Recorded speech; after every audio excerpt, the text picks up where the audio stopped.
Έστειλα δυο πουλιά στην κοκκινή μήλια, μου λένε τα γραμμένα.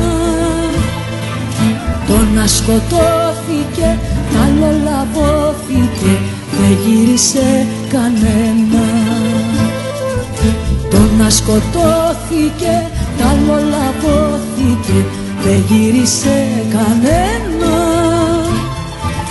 Έστειλα δυο πουλιά στην κοκκινή μήλια, μου λένε τα γραμμένα.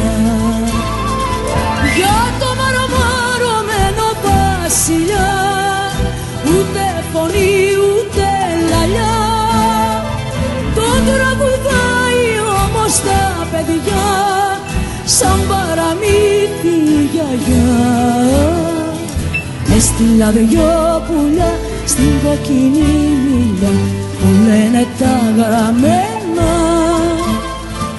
Το να σκοτώθηκε, τ' άλλο λαβώθηκε, δεν γύρισε κανένα.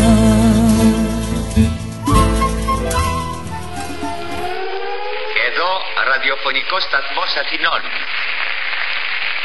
Έκτακτον ανακοινωθέν. Κατά την διάρκεια της ημέρας, οι τελικές δυνάμεις ποικίλης ισχύος εξεκολούθησαν προσβάλλουσε οι μετέρας δυνάμεις αμυνωμένας στεναρός. Αγών ενετοπίστη επιμεθορίου γραμμής.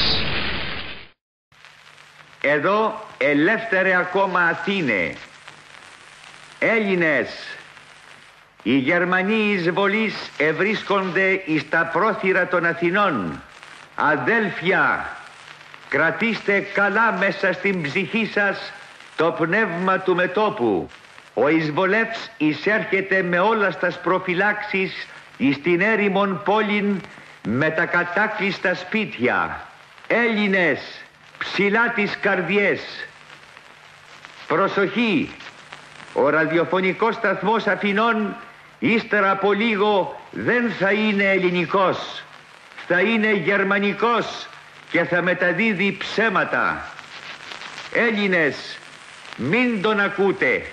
Ο πόλεμός μας συνεχίζεται και θα συνεχιστεί μέχρι της τελικής νίκης. Ζήτω το έθνος των Ελλήνων. Σε γνωρίζα από την όψη του σπαθιού την τρομερή. Σε γνωρίζα από την όψη που με διάμετράει τη γη. Απ' τα κόκαλα βγαλμένη των Ελλήνων τα ιερά. Και σε πρώτα βριωμένη χέρα ελευθεριά. Και σε πρώτα βριωμένη χέρα ελευθεριά.